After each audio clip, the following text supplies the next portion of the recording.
Boa noite. Está no ar o programa Soberania em Debate, uma iniciativa do projeto SOS Brasil Soberano, que acontece amanhã em Curitiba, no auditório da Universidade Positivo, das 9 às 18 horas. Hoje nós vamos conversar com o jornalista e repórter da Gazeta do Povo, Rogério Galindo. Também vamos conversar com a professora do Departamento de História da Universidade Federal de Minas Gerais, Cátia Baggio, o professor do Programa de Pós-Graduação de Políticas Públicas da Universidade Federal do Paraná, Nilson Maciel de Paula. Obrigada pela presença. Estamos aqui no nosso plenário na Universidade Positivo e vamos começar falando com o Rogério Galindo. Quero perguntar para você, Rogério, qual o papel da mídia na atual crise política que a gente vem atuando?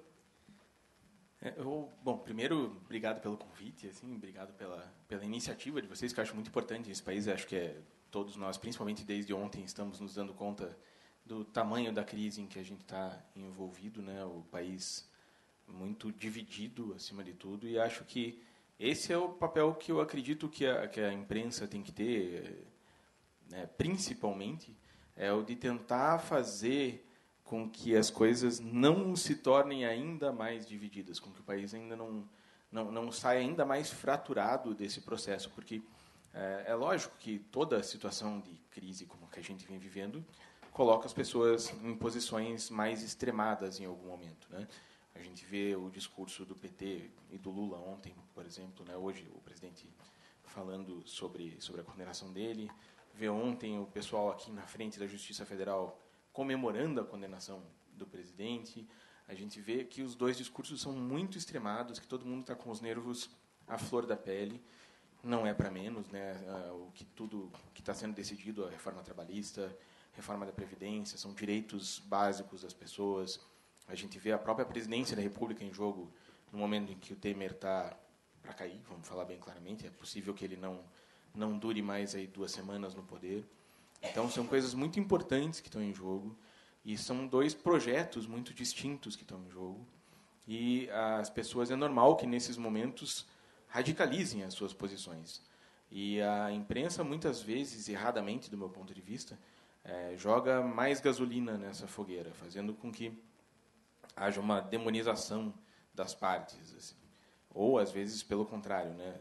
Promovendo a canonização de um dos lados, que são coisas que eu não acho que caiba à imprensa fazer. Eu acho que cabe a uma imprensa cidadã fazer uma narrativa consciente, coerente e consistente dos fatos, para mostrar quais são, na verdade, as coisas que estão em jogo, quais são as partes do processo e quais são os motivos que levam essas partes a agir de cada jeito, mas nunca fazendo com que um dos lados pareça simplesmente demoníaco, o outro lado pareça angelical, e de uma maneira que faça com que as pessoas simplesmente reforcem as suas atitudes e deixem de ouvir o outro.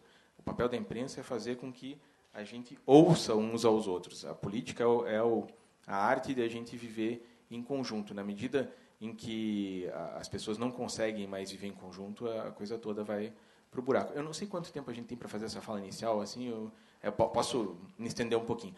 Eu vou contar uma historinha, assim, só. O jornalista gosta de contar história, né? Então eu vou contar uma historinha para mostrar mais ou menos para ilustrar isso que eu estou falando, assim. Existe um programa de rádio que eu acho sensacional nos Estados Unidos que chama Radiolab. Se vocês não prestarem atenção em mais nada do que eu falar, assim, prestem atenção nisso, assim, pelo menos serve para uma coisa. Assim, o Radiolab é um programa sensacional. O Francis Ford Coppola falava que ele sempre botava nos filmes dele pelo menos uma receita de comida, né? Se a pessoa não gostasse do filme, pelo menos aprendia a cozinhar alguma coisa, né? Então, no Poderoso Chefão tem lá uma receita de macarrão e tal. Então, se vocês não gostarem de mais nada do que eu falei, pelo menos serve essa dica. O Radiolab é um podcast, você baixa em qualquer celular hoje em dia e dá para ouvir. E uma das histórias que eles contam histórias sobre o mundo em geral, assim. E eles contaram recentemente a história de uma cidadezinha nos Estados Unidos, no interior do Nebraska. O interior do Nebraska é mais ou menos como o interior do Piauí, sei lá, assim, é o interior do interior, né? E tinha uma cidadezinha lá que chamava Sêneca. E a cidade de Sêneca era tipo um vilarejo que só existia porque, sei lá, passava uma estrada perto e tinha ali uma vilazinha e tal.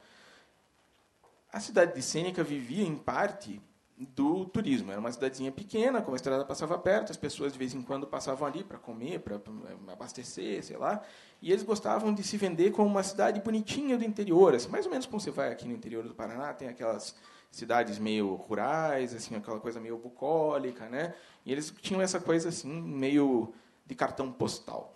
Só que a vida das pessoas naquela cidade não era exatamente bucólica e de cartão postal. As pessoas tinham dificuldades financeiras, etc. E, por causa de um sujeito, a cidade veio abaixo. Assim. O camarada precisava, para fazer o trabalho dele, ele precisava de 5 ou 6 cavalos, e ele começou a guardar os cavalos no quintal dele, na casa. Só que os cavalos faziam barulho, faziam sujeira, e incomodavam, e principalmente, assim, parece que era um lugar meio feio, assim, o lugar, e os cavalos tiravam essa imagem que eles queriam, e as pessoas começaram a tentar passar na Câmara Municipal uma lei que proibia as pessoas de fazerem aquilo que ele estava fazendo. Só que a população mais pobre e as pessoas que se solidarizavam com aquele camarada começaram a dizer que eles não aceitavam isso. O resumo da história, para resumir muito curtinhamente, assim, a cidade decidiu que não tinha como resolver aquele problema. As pessoas de um lado e do outro não conseguiam chegar a um consenso, e eles decidiram, na próxima eleição que teve, botar, eles fazem isso por cédula, né? Na cédula tem várias perguntas, né? Você quer isso, quer aquilo? E eles botaram na cédula a ideia de acabar com a cidade. Eles chamam de unincorporate isso. Tirar a cidade do mapa, literalmente, e ela passa a ser um município que não existe, aquela área passa para o governo do Estado. Aqui no Brasil não existe isso, né? Não tem uma área entre um município e outro que não é de ninguém. Lá existe. E a população decidiu, por sim, acabar com a cidade. E o Radiolab fez esse programa muito perto da eleição da Hillary e do Trump, mas, assim, embora eles não falem em nenhum momento a palavra Hillary, em nenhum momento a palavra Trump, fica muito claro que o que eles estavam dizendo a gente está perdendo a capacidade de viver junto. E isso é uma coisa muito grave, porque, no limite, em última instância, isso pode inviabilizar o projeto de uma cidade, de uma sociedade, de uma nação. E o risco que a gente está vendo no Brasil hoje me parece que é muito esse, é o risco de a gente ter de um lado psolistas, do outro bolsonaristas, e no meio um vazio imenso em que a maioria da população está. Porque a maioria da população não pensa nem em um extremo nem em outro. Ela quer simplesmente os seus direitos básicos, quer ter a chance de ter algum progresso, oportunidades mínimas, crescimento econômico, coisas básicas. A população, em geral, não é extremista. Mas a situação está ficando tão extremada que pode chegar nisso. E qual que é o papel da imprensa, então, respondendo muito sucintamente a partir daqui, porque eu já me estendi demais, é tentar moderar essa situação, baixar um pouco o tom, fazer as coisas de um ponto de vista mais circunspecto, para fazer as pessoas pensarem, olha, esse cara que está do teu lado, ele não é teu inimigo, ele é teu concidadão, você vai ter que viver com ele o resto da vida. Então, vamos tentar achar um meio termo, vamos conversar, vamos baixar a bola, porque a coisa está passando do limite e está ficando perigosa. Obrigada. Eu queria também que você relembrasse e contasse mais uma história para a gente, porque há pouco tempo fez 1 ano da sentença, porque você e outros profissionais da imprensa sofreram uma perseguição de juízes, umas ações articuladas por todo o Estado. Eu gostaria que você contasse um pouco sobre isso. O caso foi o seguinte, eu trabalho como repórter na Gazeta do Povo, eu e mais 4 repórteres, na verdade 2 repórteres de texto e 2 da infografia, a gente percebeu que no mês de dezembro, janeiro, na virada do ano, 2015 para 2016, os desembargadores, promotores, procuradores, juízes aqui do Paraná tinham tido um contra-cheque muito maior do que era normal e muito acima do teto. E a gente foi descobrir que isso se devia, na verdade, ao fato de eles terem vendido férias, além das outras gratificações que eles têm, auxílio moradia, etc. Né? Então, o teto era, sei lá, 33 mil e tinha gente recebendo 300 mil. Tinha gente recebendo 100 mil, tinha gente recebendo 200 mil. E a gente fez 2 matérias, uma sobre o Judiciário e outra sobre o Ministério Público, e, além de contar o caso, o que deu o engate, na verdade, foi porque a gente pôs o salário de cada um deles, que já estava no portal da transparência, é público por lei, e a gente transportou a informação do portal da transparência para o nosso site. Só isso. Não tinha nada. Assim. Em nenhum momento a gente disse que era ilegal, em nenhum momento a gente questionou a constitucionalidade daquilo. A gente só disse, olha, está acontecendo isso. E nossa intenção era mostrar, obviamente, que o teto não é teto. E eu, inclusive, fui bancar o engraçadinho e fiz uma coluna dizendo justamente agora, a gente está falando tanto de triplex, dizendo justamente que tinha juiz ganhando 300 mil e o teto era 83, então eram 3 tetos, eram triplex, né? Então, os juízes também tinham o seu triplex. Aí, obviamente, não ia dar certo, né? O que aconteceu foi que a gente começou a ser ameaçado de processos, a gente deu um direito de resposta para eles, mas não foi suficiente. E depois todo mundo deve ter ouvido, assim, saiu em tudo que é lugar, assim, um áudio do presidente da Associação dos Magistrados aqui do Paraná, incitando os juízes a abrir ações individuais. A crueldade que eles fizeram foi a seguinte: se eles tivessem entrado com uma ação da classe contra a gente, é normal, faz parte do jogo, né? Todo mundo tem direito a entrar na justiça quando se sente lesado. Mas o que eles fizeram que parece desnecessário é que eles fizeram questão de abrir cada uma ação em sua comarca. Então, por exemplo, na segunda-feira a gente estava em União da Vitória, respondendo um processo, ao meio-dia, às 5 da tarde a gente estava em Maringá, aí depois, no outro dia, a gente tinha que estar em Cascavel, daí pegava a estrada para ir para... Enfim, a gente correu o estado loucamente. Assim, a partir do dia 1º de abril, a gente começou a primeira viagem, a gente foi para Assis-Chateaubriand, que é sei lá, 600 quilômetros aqui de Curitiba, né? São 8 horas de viagem, 6 pessoas numa van, mais advogada. Falei pessoas, mais advogada, né? Não foi por querer, assim. 7 pessoas com advogada. E a gente viajou até lá, aí dormiu lá, porque não dava para fazer no mesmo dia. No outro dia a gente acordou, chegou no tribunal, no fórum, né? O cara disse: tem acordo? Não, entra na van e volta. E como eles fizeram isso em juizado especial, esse é o truque, eles pedem no máximo 20 salários, que daí vai, no 40 salários, vai no juizado. E no juizado você tem que ir. Se fosse uma ação normal, numa vara comum, você pode mandar o advogado só. Mas ou preposto e tal. Mas no juizado, se você não for, se eu não fosse, ou qualquer um dos outros repórteres não fosse, você é julgado à revelia, você perde. Imediatamente. Então, a gente tinha que ir em todas. A gente teve 50 processos. E só não teve mais, porque daí a gente, numa das audiências, um juiz de Paranaguá, ele falou: vocês acham que 50 é muito? Vocês vão ter 700. Vocês vão correr esse estado, vocês nem imaginam. E ficou se gabando. Assim. Só que ele não sabia que um dos nossos repórteres estava gravando aquilo. E a gente anexou isso na ação do Supremo, e a Rosa Weber daí entendeu que havia uma injustiça, no caso, que era planejado aquilo para atrapalhar o nosso trabalho, para cercear a imprensa, etc. E isso fez com que a ação parasse. Então, a gente está 1 ano sem precisar viajar. Mas, se um dia o Supremo vier a julgar isso e decidir que a liminar da Rosa Weber cai, a gente volta a viajar. Obrigada, Galindo. A gente volta a conversar daqui a pouco. Vou voltar aqui agora para Kátia Baggio. Quero perguntar para você sobre um fato que tem no livro Historiadores pela Democracia, principalmente em relação ao vídeo sobre as 5 causas, que fala um pouco sobre a atual crise e traz um prefácio do que a gente está vivendo hoje. Eu queria iniciar também agradecendo muitíssimo pelo convite de todos os organizadores do evento e parabenizar também pelo projeto, né, SOS Brasil Cidadão, Brasil Soberano. Bem, e também, obviamente, a questão da justiça social e da cidadania.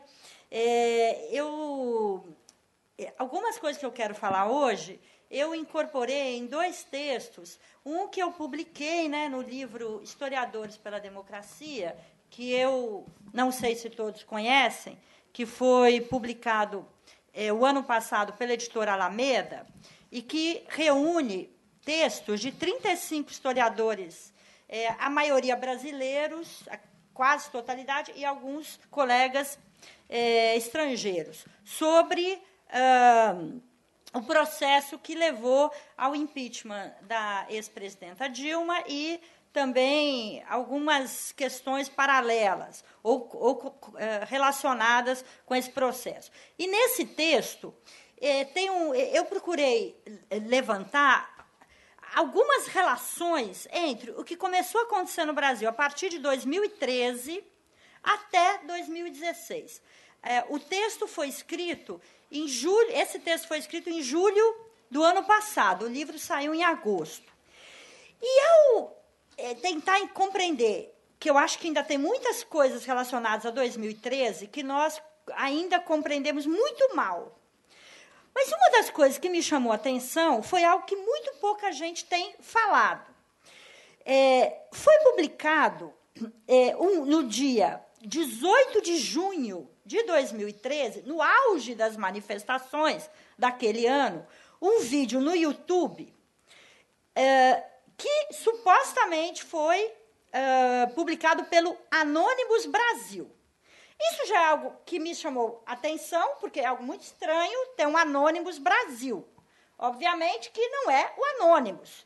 E eu estava até comentando com os colegas antes de nós começarmos que vídeos de Anonymous pode ser de qualquer um. As pessoas sempre relacionam, é do movimento Anonymous. Na verdade, até que se faça uma investigação para ver quem está postando o vídeo, pode ser diferentes grupos, diferentes pessoas. O que continha nesse vídeo? O vídeo foi intitulado As 5 Causas. Vocês se lembram daquela época? O vídeo tinha alguém com uma voz masculina, um pouco modificada, com aquela máscara do Guy Fawkes, do V de Vingança, e anunciava 5 causas. Quais que eram essas 5 causas? A primeira, não a PEC 37. A segunda, saída imediata de Renan Calheiros da presidência do Congresso Nacional. Terceira, imediata investigação e punição de irregularidades nas obras da Copa pela Polícia Federal e Ministério Público Federal. 4, queremos uma lei que torne corrupção no Congresso crime hediondo. 5, fim do foro privilegiado, pois ele é um ultraje ao artigo 5º da nossa Constituição. O vídeo terminava com o verso do hino nacional, verás que um filho teu não foge à luta, com a imagem da bandeira do Brasil e a hashtag Muda Brasil. 2 dias depois, no dia 20 de junho, esse vídeo foi divulgado no blog do Anselmo, do jornal O Globo. Está no blog do Anselmo, mas foi divulgado por Jorge Antônio Barros. E com a seguinte texto, eu vou ler curtinho, aspas. Um vídeo assinado pelo movimento Anonymous Brasil, que luta pela moralização da política, já bateu a marca de 1.194.000 acessos a YouTube, em 3 dias. 2, na verdade, porque foi dia 18, saiu no blog dia 20.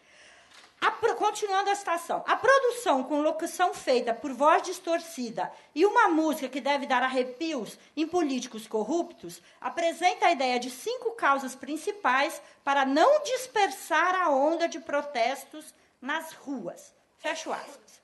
Bem, além do Globo, outros veículos de mídia divulgaram o vídeo do Anonymous Brasil. Primeiro que tudo isso é muito estranho. Um vídeo de um tal Anonymous Brasil que termina com a bandeira brasileira. O vídeo é publicado num blog do jornal O Globo. Outros grandes veículos de corporações de mídias republicam esse vídeo. No meio de toda aquela... o Brasil fervilhando aqueles dias. Bem, obviamente que a primeira pergunta que se coloca é: quem fez o vídeo? Quem postou o vídeo? E, claro, a quem interessam as 5 causas? E, obviamente, que a gente não pode imaginar que um grupo de jovens indignados com a corrupção no Brasil teria feito um vídeo com especificamente estas 5 causas. Então, eu levantei a hipótese que está no livro, no artigo do livro, que quem postou esse vídeo seria alguns setores ligados ou diretamente do Ministério Público. Porque essas 5 causas interessam ao Ministério Público. A começar do não a PEC 37. Né, que, como acho que todos se recordam, era uma PEC que dava à Polícia Federal a exclusividade na investigação. E o Ministério Público se insurgiu contra a PEC. Ora, por que um vídeo de Anonymous Brasil ia estar preocupado com o PEC 37? Na época, a maioria das pessoas não tinha ideia do que era isso. Isso só começou a ser pauta quando a mídia incorporou a causa da PEC 37. Bem, No mês seguinte, aí eu vou relacionar algumas coisas, e depois você me fala o tempo, tá, Camila? No mês seguinte, teve início, julho de 13, teve início o monitoramento das conversas de um doleiro aqui do Paraná, chamado Carlos Habib Chater.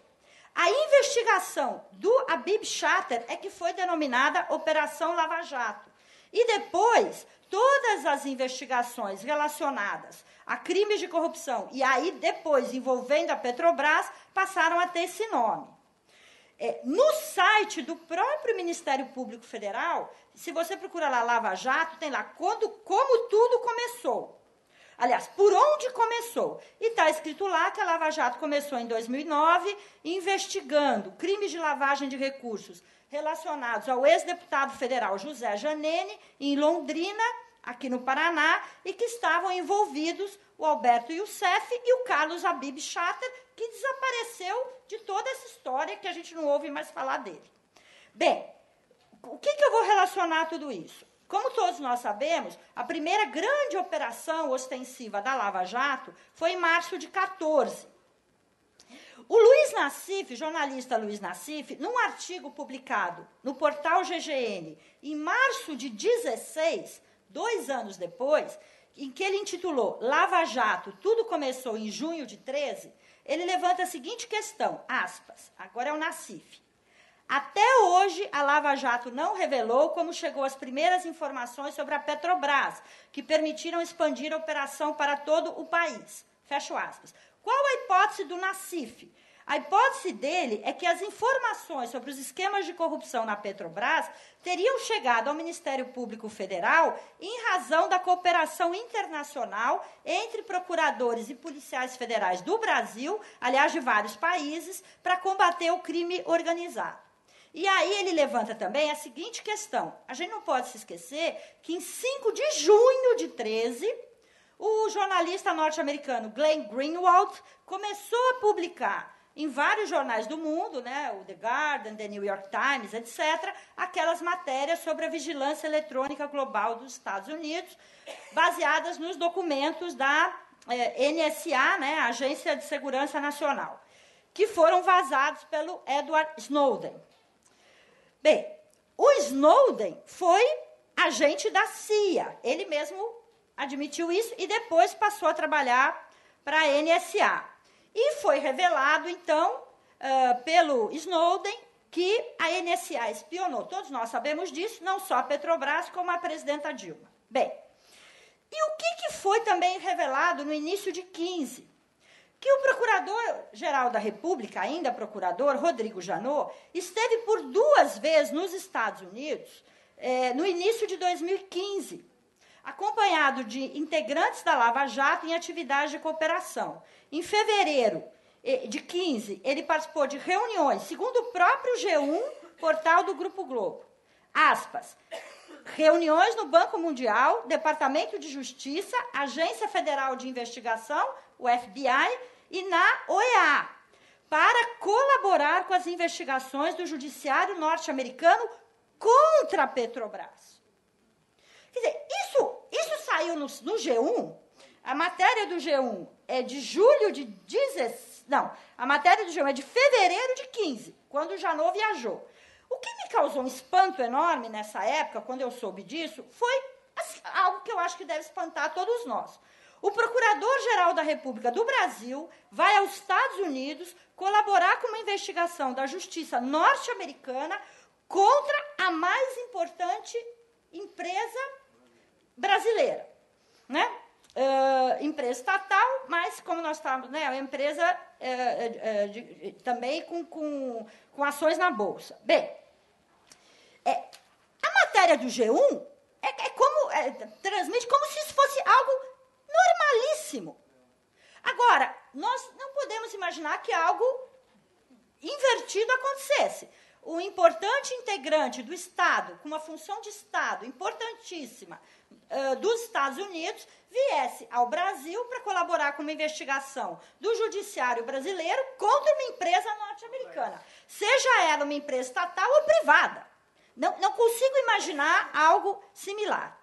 O Luiz Nassif também levantou uma outra questão. Ele diz que na segunda viagem do Janot aos Estados Unidos, o procurador-geral trouxe informações que atingiram a eletronuclear. Segundo o Nassif, aspas, depois de um encontro com uma advogada do Departamento de Justiça ligada a um escritório de advocacia que atende o segmento nuclear nos Estados Unidos. Fecho aspas. Bem, tudo isso nos faz voltar a 2013 e tentar ver as origens de tudo isso. Claro que as origens são anteriores a 2013, mas 2013 nós sabemos que foi um momento chave, aquele junho de 13, com aquelas imensas manifestações que inicialmente começaram, e por uma coincidência, eu estava em São Paulo nesse dia, na primeira manifestação do Movimento Passe Livre. O Movimento Passe Livre surgiu no fórum, os movimentos pelo Passe Livre em Florianópolis, depois teve uma atuação no Fórum Social Mundial aqui em Porto Alegre. Eles, obviamente, não têm relação nenhuma com o que aconteceu depois. Aquele movimento inicial, que era de grupos pequenos, relacionados diretamente à questão do transporte público, foi feito tudo que nós sabemos, a mídia se apropriou daquelas manifestações, e principalmente depois da reação violenta da Polícia de São Paulo, e tudo se transformou no que nós vimos, e foi o primeiro momento muito importante de desestabilização do governo da presidente Dilma. Bem, além de tudo isso, que eu acho que são coisas que a gente não pode se esquecer, como que toda a investigação relacionada à Petrobras e depois à eletronuclear, e, claro, as empreiteiras e tudo que nós temos visto nos últimos anos, ela tem uma relação direta com a cooperação internacional. Nós podemos dizer, bem, claro, para investigar tráfico de drogas e outros crimes transnacionais, né, tráfico de armas, etc., obviamente que a cooperação internacional é importante. Mas o que houve foi a cooperação internacional para investigar a corrupção no Brasil e com investigações nos Estados Unidos que prejudicam as empresas brasileiras, com a colaboração de autoridades brasileiras. Eu acho que isso é algo extremamente grave e que a grande imprensa brasileira simplesmente fez de conta de que nada disso era um problema, como se isso fosse algo absolutamente normal e como se isso não estivesse atentando contra a soberania brasileira. Né? Bem, além disso, teve uma... Não sei se depois eu posso falar da questão... Eu ia pedir para você falar sobre as relações entre o Ministério Público e os Estados Unidos, por exemplo. Eu não sou... Bem, eu sou historiadora, né? E, na verdade, eu até estava comentando com alguns colegas antes de nós começarmos aqui essa nossa conversa. Esses temas do que tem sido chamado história imediata, a história do tempo presentíssimo, e que, obviamente, tem vinculações da metodologia da historiografia com o jornalismo, não é a minha área de pesquisa que eu trabalho. Eu tenho trabalhado com... sou professora de História das Américas e tenho trabalhado com história política e história intelectual na América Latina e suas relações, América Hispânica e relações com o Brasil, na primeira metade do 20. Mas eu fui atraída a compreender tudo isso, obviamente, por conta da conjuntura que nós estamos vivendo. Mas eu não tenho maiores elementos para fazer essa discussão sobre as relações do Ministério Público brasileiro com os Estados Unidos. Eu acho que, na verdade, isso ainda é muito obscuro. Nós não temos essas informações. Alguns poucos jornalistas brasileiros começaram a tentar saber como isso está acontecendo, mas, na verdade, isso não é revelado. Eu acho que muitas coisas que nós estamos vivendo no Brasil nos últimos 4, 5 anos... Quem sabe um dia nós consigamos compreender tudo isso, porque tudo isso acho que ainda é muito obscuro. O fato é que a cooperação internacional para crimes transnacionais, incluindo lavagem de dinheiro, ela existe há tempos. A questão é como que isso foi utilizado pela investigação da chamada Operação Lava Jato e como isso acabou prejudicando as empresas brasileiras. Não só a Petrobras, mas, como nós sabemos, empresas de engenharia, né, de construção e de outros ramos também. Então, essa é uma questão, mas eu não tenho como detalhar isso, acho que, por enquanto, acho que ninguém tem. Né? Obrigada, professora. Antes de passar para o professor Nilson, eu queria lembrar que esta é uma iniciativa da FICENGE, Federação Interestadual de Sindicato de Engenheiros, e também do SENGE Rio, Sindicato de Engenheiros no Estado do Rio de Janeiro. Acompanhe e compartilhe a nossa transmissão. Professor Nilson, eu queria que você desse um pouco um panorama do que nos trouxe aqui e de que para onde vamos avançar. Obrigado, Camila, e obrigado pelo convite. É uma satisfação estar aqui. Quero destacar o professor Francisco Teixeira, que me convidou para esse debate. E eu vou tentar, como professor, vamos dizer assim, envolvido em questões mais acadêmicas, né, a gente está sempre movido por esse interesse, por essa necessidade de entender o sentido das coisas, né? Então, a gente acaba fazendo interpretações à luz do processo histórico, à luz de categorias teóricas, de conceitos, etc. Então, a preocupação aqui é, em primeiro lugar, tentar dimensionar, caracterizar minimamente que crise é essa que nós estamos vivendo. Porque aqui há uma espécie de jogo, né, de disputa pela interpretação da crise, e há, evidentemente, um destaque maior para o lado econômico da crise. A grande mídia ela coloca diariamente, vamos dizer assim, a incapacidade da economia para recuperar, a incapacidade da economia para crescer. O governo ele navega também nessa onda ao sinalizar para a sociedade que, olha, a economia está recuperando, como se, através desse caminho, nós estivéssemos superando todos os males, todas as deficiências, né, enfim, a própria crise seria superada, logo todos esqueceríamos o que vivemos agora e voltaríamos a ser felizes tão logo a economia voltasse a crescer. Bom, primeiro que há um engodo embutido nisso, em função do caminho que está sendo percorrido pela crise econômica, pela política econômica para superar a crise, né? E depois eu falo um pouquinho mais sobre isso.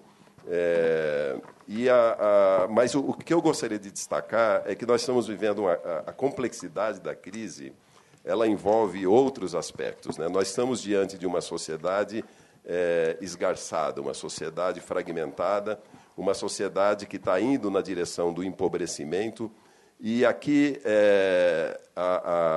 o desmonte do Estado como a rede de proteção para momentos de crise está sendo falado agora abertamente, quer dizer, ninguém esconde mais isso. Quer dizer, a receita do Estado mínimo parece ser, vamos dizer assim, a recomendação para que o país volte a crescer.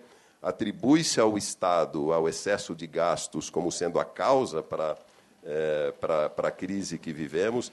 Enfim, aqui nós temos um problema sério no campo da economia, mas, associado a isso, nós devemos lembrar que o que está ocorrendo no Brasil é um processo muito claro de destruição das bases democráticas. Quer dizer, o Brasil não é o único país que passa por crise, né? E muitos países, inclusive os países desenvolvidos, já passaram por crises muito piores ao longo da sua história. E o que nós precisaríamos entender, e essa era a minha, vamos dizer assim, o meu susto quando do impeachment, depois depois do golpe ser arquitetado e colocado em prática, a questão que eu formulava era: mas o Brasil está passando por uma crise econômica, mas isso não é novidade, né? O que é importante é que a nossa base democrática ela não seja afetada por isso.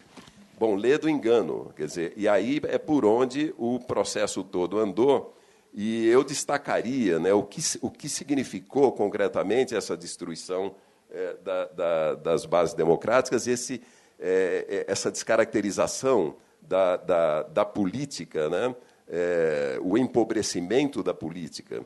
Né? Em primeiro lugar, há uma invasão na política por interesses empresariais, interesses de exclusão e interesses visando a captura do Estado. Quer dizer, isso está na base como um movimento estruturante do golpe que vai recolocar ou vai colocar a sociedade numa outra sintonia. Associado a isso, o conservadorismo da elite vem à tona e entra no campo da política de forma aberta, e as eleições do ano passado elas são uma evidência nesse sentido. Né? Há uma espécie de mercantilização da política,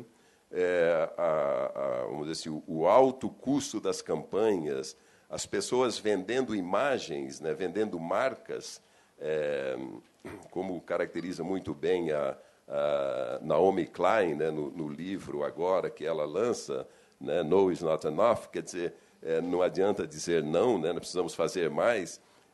Ela destaca muito bem como o Trump ele se projeta através de uma marca que entra no terreno da política. E o Brasil está vivendo uma coisa parecida nesse sentido. Né? A mídia passa a ter um papel fundamental nesse sentido e colocando, junto com essa propagação da marca, o individualismo e a visão neoliberal do mundo, como dizendo a política é algo associado à esquerda, a um Estado gastador, a um Estado pesado, etc. Nós precisamos de algo moderno. Então, isso vai junto com a ideia embutida, né, no neoliberalismo e no individualismo, sobre o que eu gostaria de falar um pouquinho adiante.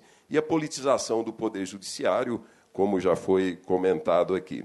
Junto com isso, nós temos um processo claro de condenação, de depreciação das instâncias coletivas, né? A condenação do sindicato, a condenação do setor público, tudo isso vem nesse pacote que leva a política para uma outra esfera, distante, portanto, das instâncias democráticas, coletivas, etc.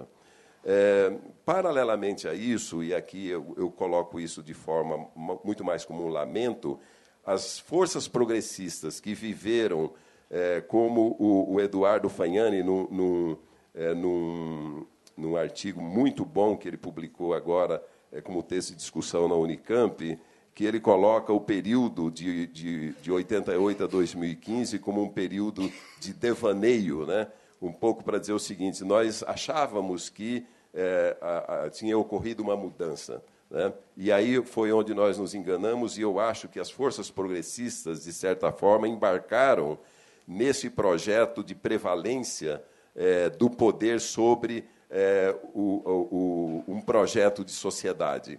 E isso também é algo recorrente, e também não é novidade para ninguém, que nós dormimos no ponto, num certo sentido, ou seja, nós não nos preocupamos em construir uma sociedade democrática, e, a partir daí, nós passamos a ter uma polarização, como o Rogério mencionou. Quer dizer, a polarização que está na sociedade hoje, ela é uma polarização que se formou a partir de um terreno muito frágil, né? Quer dizer, não são forças equivalentes, não são opiniões que estão se opondo, mas essa oposição que se forma na conjuntura do golpe, ela está assentada num terreno extremamente frágil. E a minha preocupação aqui se, e eu acredito que isso vai ocorrer, se o processo de recuperação da economia, pela redução do papel do Estado, pela promoção dos mercados, etc.,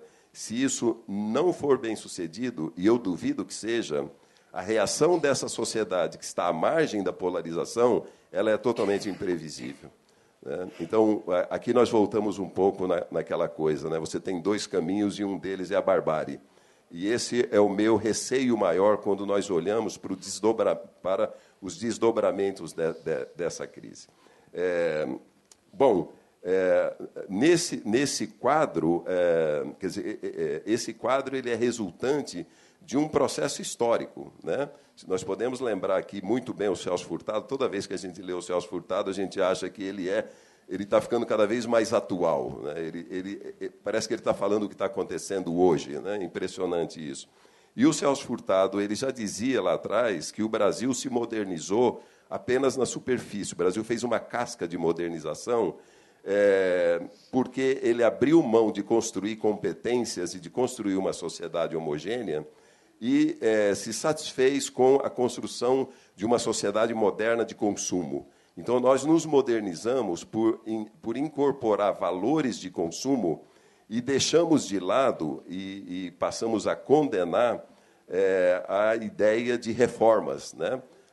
Principalmente a reforma agrária, que eu destacaria aqui como algo essencial. Quer dizer, a não reforma agrária no Brasil fez com que nós passássemos a ter agora uma convivência estranha entre um modernismo industrial e oligarquias coloniais na mesma estrutura de poder. Então, essa é uma dificuldade que nós temos hoje para avançar no terreno político. Ou seja, nós temos uma oligarquia forte politicamente, mas muito fraca economicamente, né? Então, todo esse processo destruidor e a propagação do agronegócio, né, na economia brasileira, como sendo a redenção da economia, está assentada nessa base de uma vamos dizer assim, de uma oligarquia que levou o Brasil a ser uma grande fazenda. Hoje, as nossas relações comerciais com o exterior são relações que dependem, basicamente, do setor de commodities, né? Então, nós nos empobrecemos do ponto de vista tecnológico, nós nos empobrecemos do ponto de vista competitivo, e a Rede Globo acha fantástico que o agronegócio está segurando a balança comercial, né? Basta ver os dados recentes, só nesse ano, comparando 2017 com 2016, primeiro trimestre, o setor de commodities recuperou, mas o setor manufatureiro ele tem uma perda no balanço, né? Ele tem uma perda, acaba tendo um déficit, né? E quando nós olhamos aqueles segmentos de tecnologia mais avançada, que são os mais intensivos em tecnologia, aí o cenário é terrível. Aí nós não temos ganho nenhum. Então, eu acho que a economia brasileira ela está se agarrando numa base muito frágil do ponto de vista de densidade tecnológica, enfim, de poder competitivo. Então, associado a essa observação que eu fiz a respeito do Celso Furtado, o que nós tivemos foi a preservação de certos traços da nossa sociedade do período de séculos atrás, haver, por exemplo, resquícios de mão de obra escrava no Brasil, de relações de trabalho nesse nível de precariedade. Bom, para fechar esse quadro, essa minha avaliação inicial, eu acho que uma das questões-chave hoje tem a ver com a recuperação da ideia do ideário neoliberal como sendo a redenção, o caminho para onde a economia deve andar. E eu insisto em dizer que o caminho para o Brasil é recuperar a agenda do desenvolvimento. E nós não recuperaremos o desenvolvimento se ficarmos restritos à simples ideia do crescimento econômico como caminho para resolver os nossos problemas.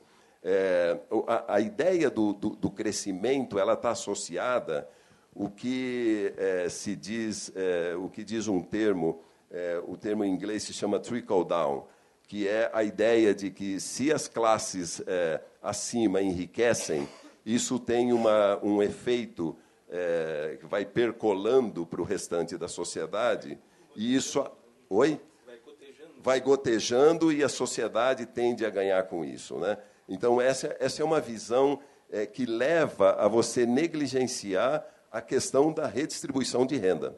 né? Então, só que mesmo isso não vai acontecer, porque o crescimento ele não pode... Quer dizer, nós temos uma economia mundial hoje extremamente problemática e a aposta no mercado interno é uma aposta complicada, porque nós estamos empobrecendo a população, reduzindo renda, para entrar na onda do empobrecimento do trabalho em nível mundial, para ser competitivo, e aí nós perdemos mercado. Então, o Brasil acha que muitos economistas acham que é por aí que você vai recuperar o poder de compra com a centralidade na inflação, então as pessoas vão poder comprar mais, só que estão tirando renda da população para ser competitivo. Então, nós estamos promovendo o mercado sem ter mercado. É por isso que eu acho que o nosso cenário ele é preocupante nesse sentido. E aí você tem uma população mal informada, uma população que está passando por um processo de, vamos dizer assim, de engodo em relação a economia vai se recuperar, só que essa economia está levando a população para um momento em que, quando ela acordar e perceber o nível de dificuldades para a sua sobrevivência, porque está perdendo não só renda, mas está perdendo um Estado e a rede de proteção do Estado, né? Quer dizer, os serviços públicos estão se precarizando, né? A PEC 55, 241, etc., tudo isso vai tirar a rede de proteção da população. Então, como fazer o diálogo? Como recuperar o entendimento? Né? Como evitar a polarização? Essa é a minha inquietação em relação ao que vem depois no campo da superação dessa crise. Então, para encerrar, então, Camila, eu diria que, voltando à ideia de que nós não estamos numa crise apenas econômica, mas a nossa crise no campo político e social, ela está, vamos dizer assim, sendo irrigada com uma visão de mundo que é muito preocupante, que é a visão da meritocracia, a visão do individualismo, a visão de que a pobreza é um problema de incompetência das pessoas que são pobres, a riqueza é um sinônimo, é uma manifestação da conquista, né? As pessoas são ricas, têm renda porque elas conquistaram aquilo. E a desvalorização do coletivo e do que é público. Então, aqui os economistas hoje estão resgatando muito o Adam Smith como sendo, veja, o Papa, o pai, o criador da economia, era um liberal. Não, ele não era um liberal nesse nível. Ele não condenava o Estado. O Estado tinha um papel muito claro, o Estado tinha um papel de proteção. E hoje nós estamos nos alimentando de uma ideologia, eu já diria, muito propagada a partir dos Estados Unidos, que é a ideia da liberdade.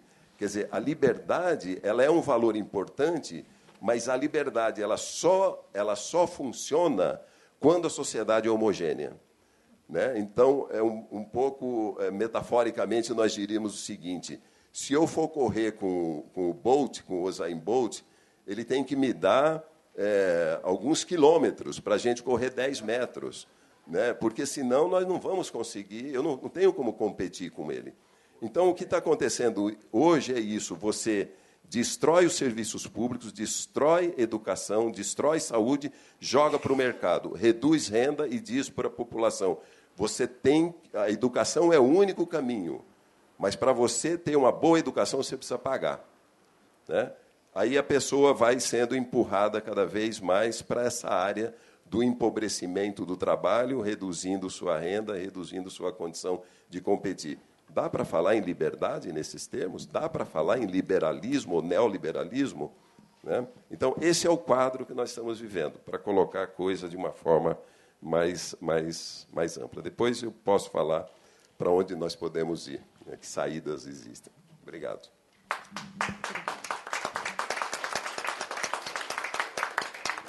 Obrigada, professor. Lembrando que esse evento também tem o apoio do Sindicato dos Engenheiros no Estado do Paraná, SENGE Paraná. Galindo, eu queria voltar com você, já pegando um pouco da fala do Nilson, inclusive, porque você falou da polarização, assim como o professor, e eu acho como a gente supera tanto a judicialização da política, que a gente vê como um dos braços desse processo político que a gente vive, e também o maniqueísmo na narrativa da mídia. Como que são processos muito intrínsecos, mas também estão interligados. Bom, eu sou suspeito para falar da mídia, porque eu sou a mídia, né, em parte, assim, eu também estou lá dentro, assim, então a gente sempre fica meio com o pé atrás, né, é uma autocrítica, mas acho que sim, acho que a gente erra muito, acho que a imprensa, em geral, eu gosto mais do termo imprensa do que de mídia. A mídia me parece mais sempre que a gente fala mídia, me parece assim, vir um monstro assustador, assim, mas na verdade, sim, são meios de comunicação, né? E eu acho que os meios de comunicação têm um papel importante e necessário, que é justamente de ajudar a construir uma narrativa coerente, era o que a gente estava falando no começo, né? Ou várias narrativas, inclusive, né? Porque logicamente nem todo mundo pensa igual, existem correntes de pensamento diferentes, então logicamente vão surgir narrativas diferentes. É salutar que aconteça isso, mas elas têm que ser coerentes e bem construídas. O problema que eu vejo muitas vezes na imprensa brasileira nesse momento é que as narrativas são muitas vezes construídas a partir de uma ideologia e sem que isso seja permeado pelos fatos, assim, ou seja, assim, o sujeito já tem a versão dele pronta para o que aconteceu antes de saber exatamente quais foram os fatos. Os fatos não conseguem penetrar aquele guarda-chuva que ele colocou acima dele, que é o guarda-chuva ideológico. Ou seja, se você vê lá um texto, sei lá, do Reinaldo Azevedo, vamos fulanizar aqui. Aconteça o que acontecer, o Temer está certo. Aconteça o que aconteceu, o Gilmar Mendes está certo. Aconteça o que aconteceu, o PT está errado. E assim por diante. Assim como você pega jornalistas do outro lado, assim, a mídia de esquerda, os blogs de esquerda, assim, também, assim, o Lula pode ser visto assim amanhã matando uma pessoa a facadas na rua, e os caras vão dizer, não, mas veja bem, isso foi o PIG, que não. Vão dar um jeito de dizer que não, que o Lula é inocente. São coisas que não fazem o menor sentido, do meu ponto de vista. Eu acho que a imprensa deve ter, antes de mais nada, o papel de reportar fatos. Ela deve ser uma construtora de uma narrativa coerente do mundo ao nosso redor, mas esse papel se perde um pouco na medida, e aí é uma coisa muito específica, mas acho que a gente tem que levar em consideração, e já que eu sou quem está lá dentro, acho que eu posso trazer para vocês também, assim, existe uma crise que é muito específica da imprensa no mundo todo, que é o fato de que os jornais não conseguem mais se sustentar financeiramente, né? A imprensa viveu durante, sei lá, séculos com a base de publicidade comercial. Você vende um anúncio para uma empresa e esses anúncios é que bancam o jornal. O leitor nunca foi quem bancou o jornal, nunca. A não ser em casos muito específicos, tipo Le Monde, assim, nunca o jornal se mantém com os seus leitores. O que ele faz é vender anúncios, muito bem.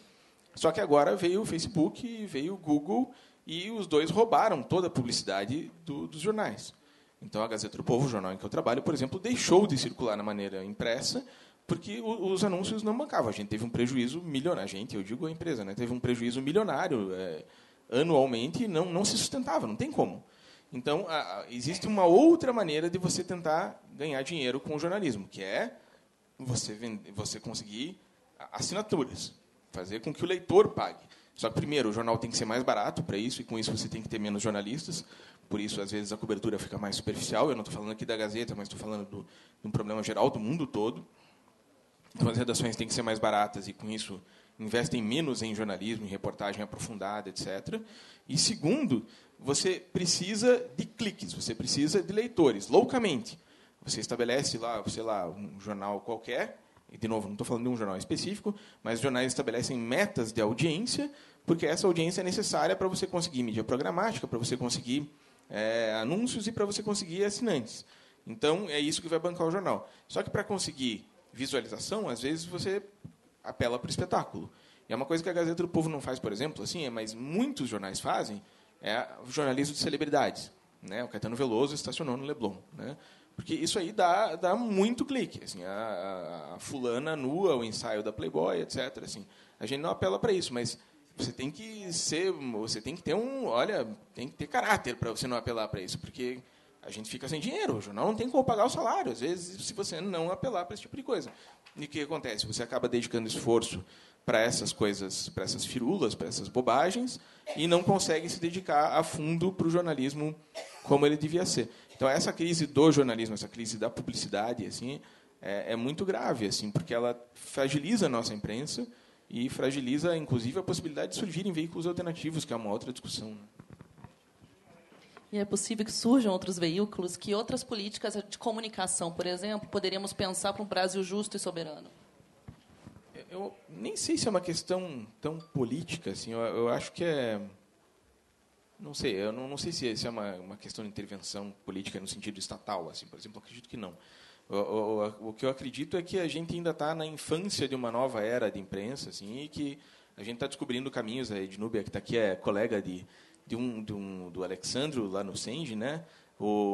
Existe um pessoal aqui, o Alexandro e outros jornalistas, tem um dos projetos mais bacanas de jornalismo que eu conheço no Brasil, que é o Livre.jor, que eles fazem um jornalismo aprofundado naquilo que eles fazem, e tem surgido iniciativas desse tipo. O Nexo, por exemplo, que é um jornal muito bacana, o Poder 360, em Brasília, a Pública, que é uma organização muito interessante.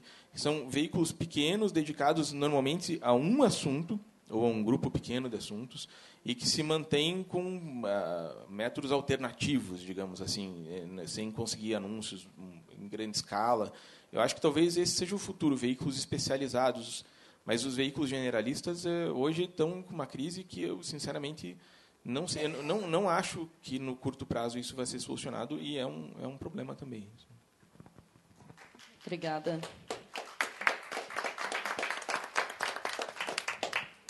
Queria retomar, professora Kátia, as conexões internacionais das quais você fala muito bem, principalmente na questão da MBL, EPL, Atlas, que você tem falado com muito afinco.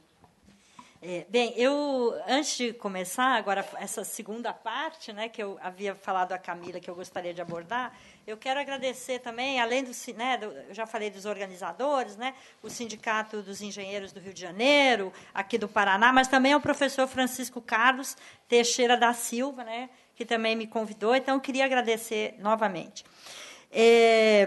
Algumas coisas que eu vou falar, eu vou procurar relacionar, né, com as falas anteriores, e realmente tem relação. Primeiro porque eu devo dizer aqui que eu resolvi investigar isso, vou usar essa expressão, a partir da leitura de uma matéria da Marina Amaral, jornalista da Agência Pública, intitulada A Nova Roupa da Direita, e que foi publicada em junho de 15, no site da Agência Pública. Uma matéria, depois, o resumo dessa matéria da Marina Amaral, a matéria inicial está online, foi publicada nesse livro aqui, editado pela Boitempo, Por que Gritamos Golpe? Também publicado o ano passado, assim como Historiadores pela Democracia. Lendo esse texto da Marina Amaral, eu descobri a Atlas Network. O que eu fiz foi tentar entrar no site da Atlas e de todas as organizações brasileiras parceiras da Atlas Network e ver as pessoas que atuam nas várias organizações. O que é a Atlas Network, para quem não sabe? Bem, a Atlas Network é uma organização norte-americana, né, se auto-intitula um think tank, um centro de pensamento, sediada em Washington, criada em 81, e tem a missão de defender e propagar concepções neoliberais. O fundador da Atlas foi Anthony Fisher, que morreu em 88, um empresário britânico, defensor das ideias do Friedrich Hayek, do Milton Friedman. Ele viveu 2 anos no Canadá, depois se radicou nos Estados Unidos e, então, criou a Atlas em 81.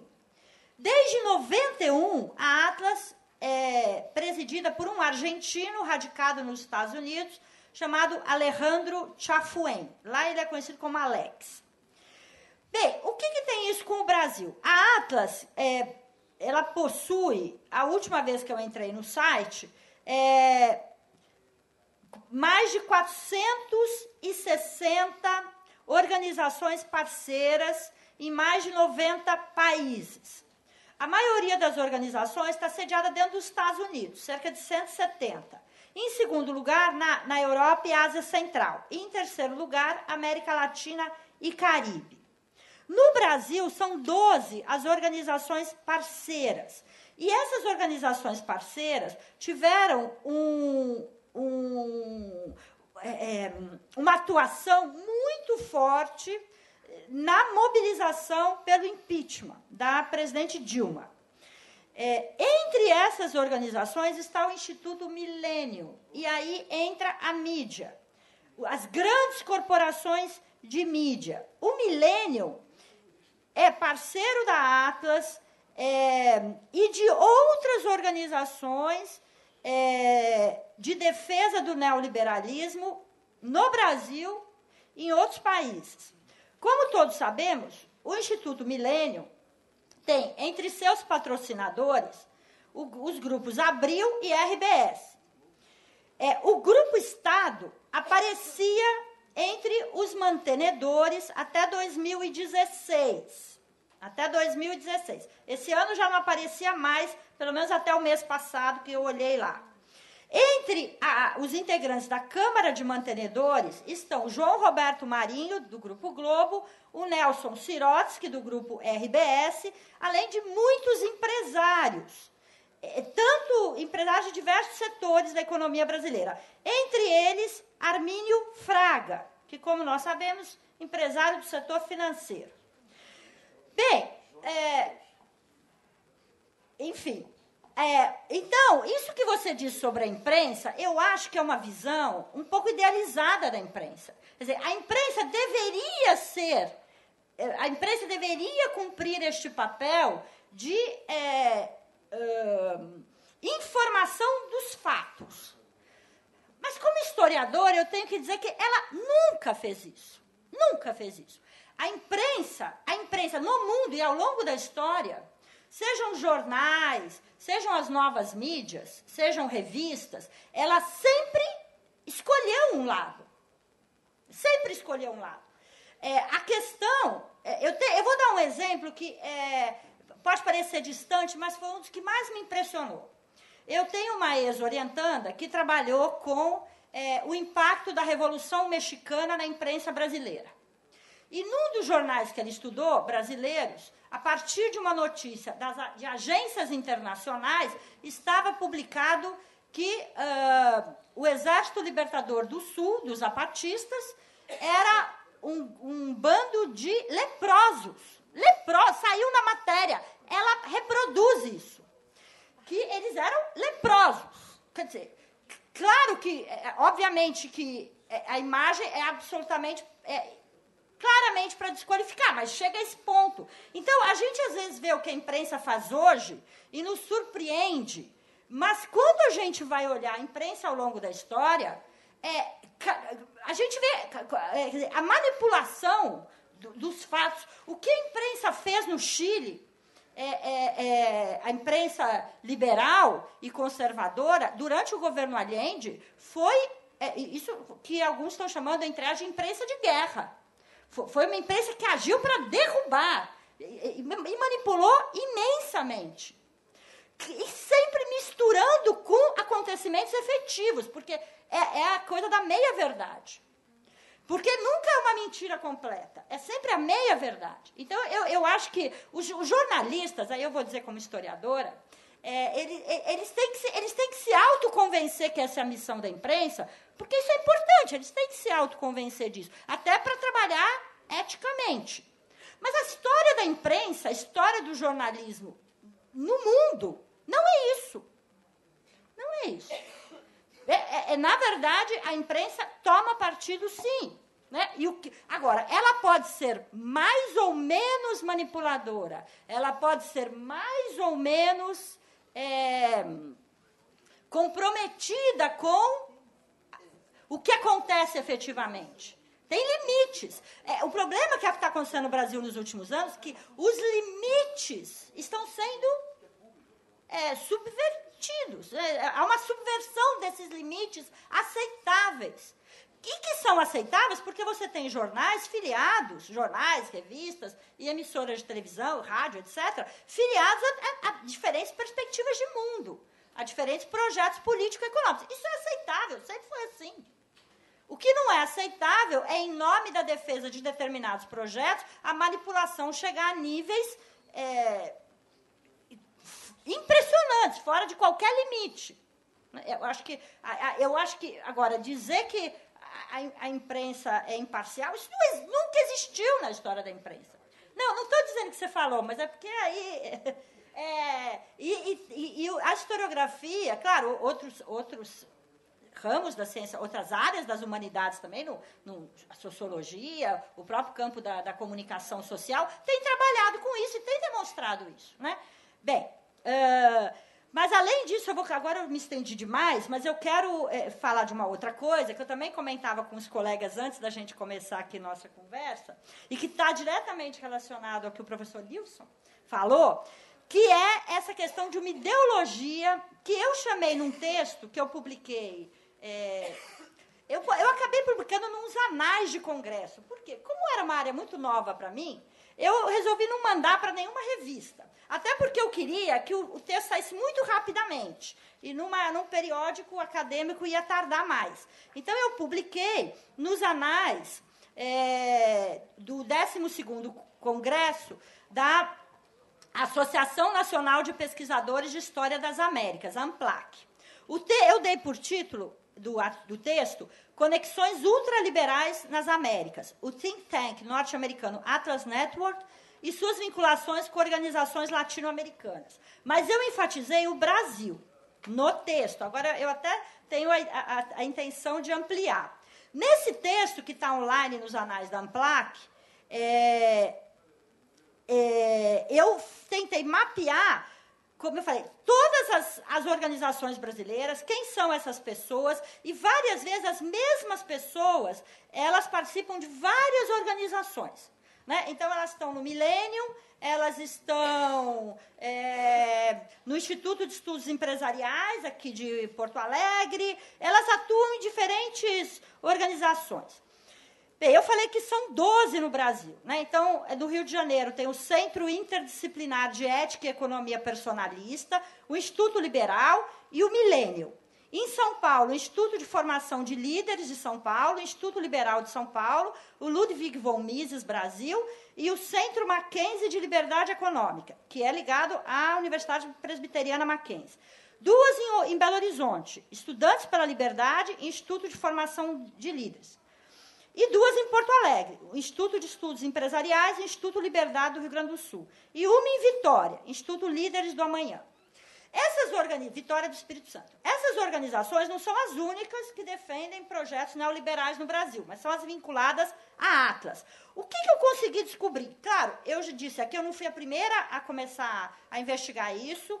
A Marina Amaral, ela abriu essa pesquisa, outras pessoas também, ela não foi a única, mas eu descobri o seguinte, algo que não está nos textos da Marina, pelo menos nesses 2 que eu citei, porque ela escreveu antes. O que acontece? Nos Estados Unidos, há uma organização chamada Students for Liberty, criada em 2008, bem recente, portanto, na Columbia University, em Nova York. A missão do SFL como está no site da organização, empoderar jovens estudantes liberais e libertários, como eles chamam. Foi criado no Brasil o seu ramal chamado Estudantes pela Liberdade, que, como eu já disse, tem sede em Belo Horizonte. O que aconteceu? Quando ocorreram as manifestações de 2013, o Estudantes pela Liberdade, ele foi criado em 2012, no ano anterior.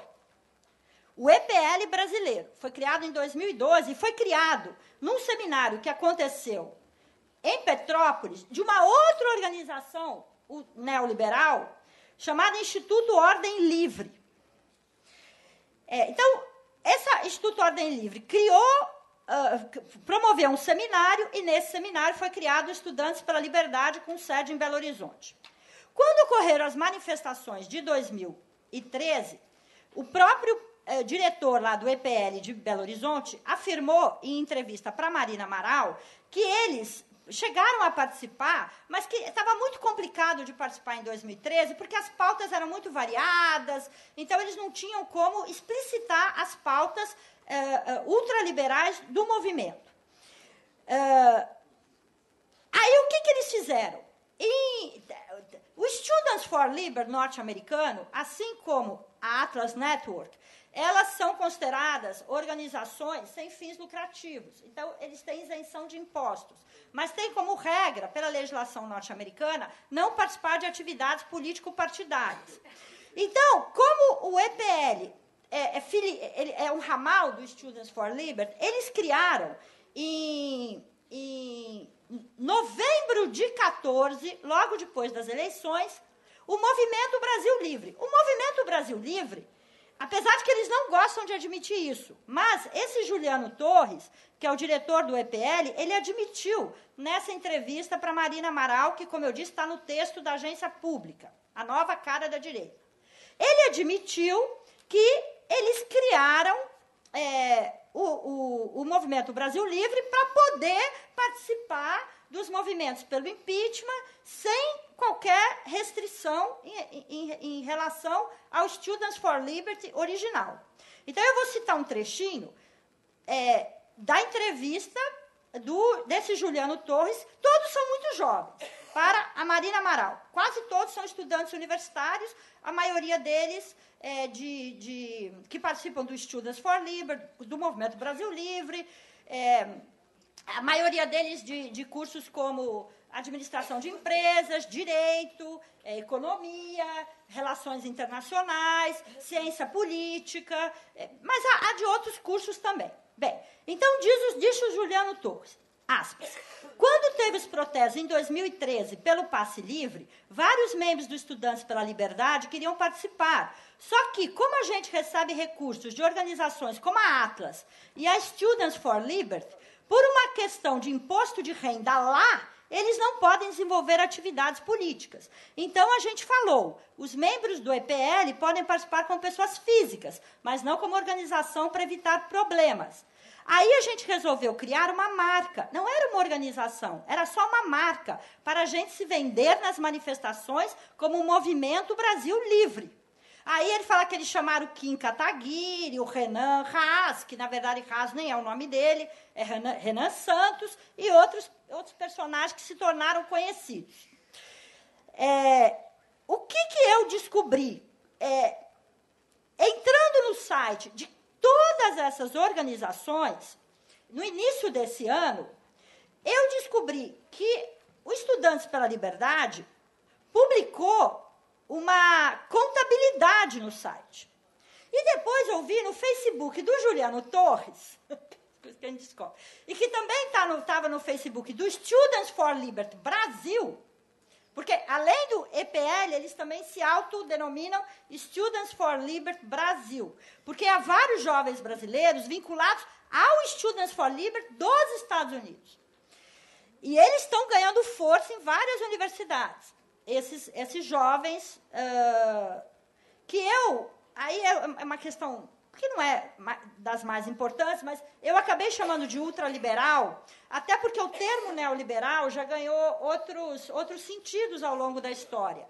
E aí eu acho que o ultraliberal, isso foi uma opção que eu fiz, que pode ser até questionável, mas que é um termo que eu acho que ele é mais efetivo para pensar essas características desse liberalismo que defende o Estado mínimo na conjuntura da economia atual, ultraglobalizada, do capitalismo financeiro transnacional. Mas isso foi uma opção que eu fiz, obviamente que a gente poderia ter usado neoliberal também no sentido que o professor Nilson usou.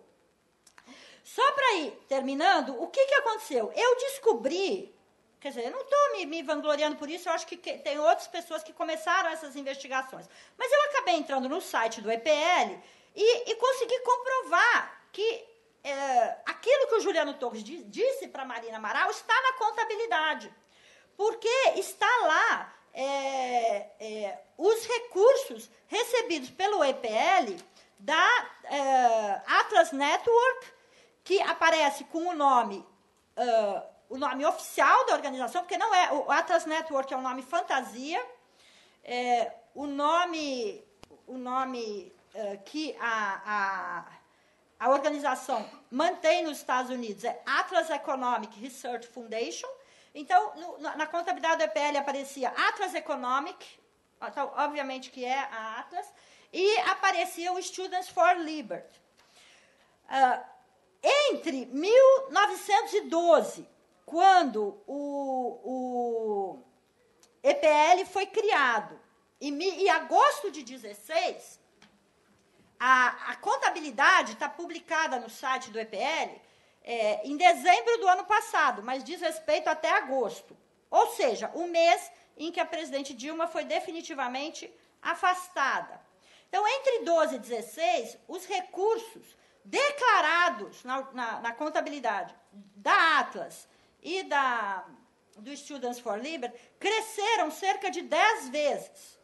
Eu precisava achar aqui os dados, mas, enfim, de cerca de 29 mil em 2012 para mais de 300 mil em 2016. E há vários recursos de doações que não aparece o nome do doador. Está como assim, doador anônimo. Eles não usam a palavra anônimo, se não me engano. Mas, enfim, não está o nome do doador. O que eu afirmo no texto, esse texto que está no site da Amplac, é que,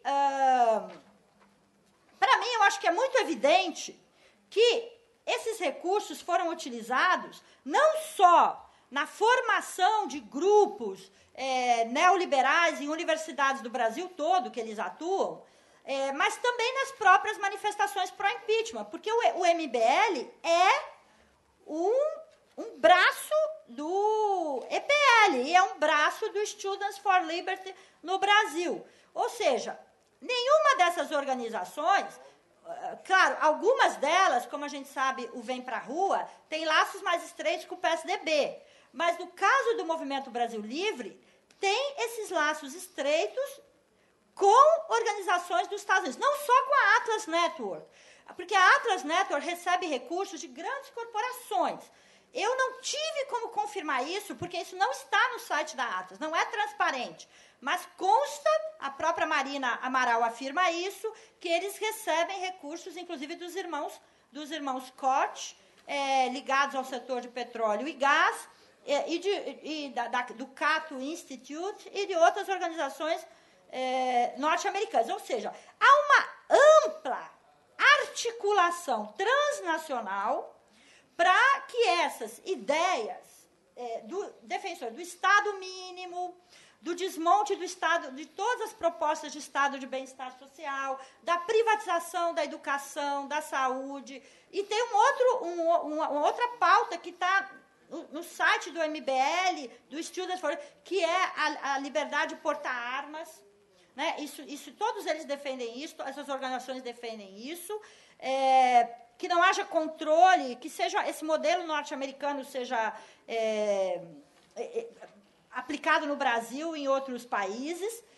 E eles atuam na América Latina, eu não consegui ainda eu mapeei isso, mas não me aprofundei, eles atuam, parceiros da Atlas, muito similares a essas organizações brasileiras, atuam em todos os países da América do Sul, com exceção das 3 Guianas, bem, que nem é Suriname, né? A Guiana Francesa e a Guiana, atuam no México e em vários países da América Central e das Ilhas Caribenhas, mas aí não todos.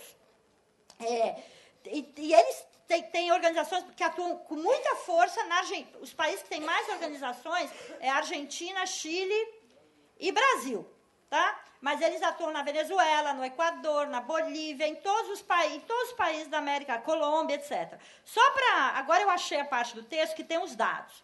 E aí eu encerro aqui. Em 2012, eu estou dizendo que a receita total do EPL foi de pouco mais de 29 mil.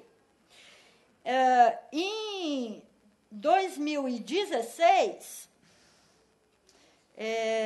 esses dados estão lá no site. Mais de 300 mil. As doações da Atlas Network, que aparece na contabilidade no ano passado, 139 mil, na verdade. 300 mil é o total. 139 mil. Só que, como eu disse, tem várias doações que, aparece como confidenciais. O termo que eles usam não é anônimos, é doadores confidenciais. Só no ano passado são mais de R$150 mil de doadores confidenciais. Então, obviamente que devem ser doadores, tanto brasileiros como estrangeiros. Ou seja, há uma grande articulação do capital financeiro, do capital transnacional, das grandes corporações ligadas a diferentes setores que bancam essas organizações, a Atlas Network, o Instituto Cato e outras organizações que têm sede nos Estados Unidos, algumas também têm sede na Europa, e que bancam e transferem dinheiro de diferentes maneiras para organizações do mundo inteiro e que fortalecem essas organizações para desestabilizar governos que defendem o estado de bem-estar. Obrigada. Obrigada, professora. Professor Nilson, e o que nós podemos apontar para a superação da crise? Bom, só rapidinho, né, para complementar essa questão do neoliberalismo, etc., de fato, não há uma geração espontânea, né, como se fosse moda. Né? Agora, todos somos liberais, esse é a moda do momento. E, aliás, tem uma coisa interessante, porque a Inglaterra ela propagou a ideia dos livres mercados, etc., quando era potência hegemônica no século XIX. Né? Mas quando chega, né, a ameaça depois da Primeira Guerra Mundial e já perdendo a sua condição hegemônica para os Estados Unidos já durante aí a crise de 29, depois se aproximando da Segunda Guerra, a Inglaterra se tornou o país mais protecionista e enfim, foi exatamente para o outro lado. E tem uma coisa interessante que o velho Keynes fala, né, que o interesse privado, quer dizer, o mundo não pode funcionar com base numa combinação entre interesse privado e interesse público. Quer dizer, o interesse privado jamais vai coincidir com o interesse público. Né? Essa é a essência da coisa. Né? E aí, para adicionar algumas informações, né, eu fiz um levantamento também sobre essas fundações, principalmente americanas, né, como a American Enterprise Institute, a Heritage Foundation, que são, no caso da Heritage Foundation, isso para dados do começo dos anos 2000, a visão liberal do mundo, né, os valores, né, em torno disso, estavam destinados em mais de 600 canais de televisão mundialmente, né, conectados com essa missão de difundir de forma explícita ou velada, né, a mensagem enfim, o valor do neoliberalismo. 1.000 estações de rádio, 8.000 jornais e revistas, né, isso mundialmente. E além das fortes relações com congressistas enfim, staff de governo, etc. Então, na verdade, é uma rede mundial que tem, evidentemente, suas conexões com os interesses econômicos. Essas coisas não são apenas uma religião, vamos assim dizer, né? Ou uma crença, ou um credo, né? Mas isso está diretamente associado, é uma ferramenta fundamental no ambiente competitivo nos mercados globais. Né? E, evidentemente, como suporte para as grandes corporações. E aí, só um comentário ainda para o Rogério não se sentir tão mal, né? Mas uma coisa interessante da mídia é que a grande imprensa ela perdeu a sua posição, o seu lugar na interface entre o fato e aquele que lê o fato, né? No sentido de estar mediando essa relação de uma forma dinâmica, né? Então, ela acaba assumindo um papel muito mais de convencimento, e você imagina uma sociedade como a sociedade brasileira, em que a maioria da população se alimenta de notícias da televisão, é uma população que não lê muito pouco, né? E você tem a mídia vivendo esse dilema que você descreveu. Né? Então, é impressionante como nós não vemos na grande mídia essa interface, ou seja, em que medida um jornalista consegue colocar na mídia a pergunta que o seu leitor gostaria de fazer, né? Então, o que nós observamos muito hoje na grande mídia é uma espécie de autonomia, é uma autonomia duvidosa, porque ela está sempre sendo questionada, né? E o leitor ou o espectador está sempre esperando que a sua pergunta seja feita e ela raramente é feita, né?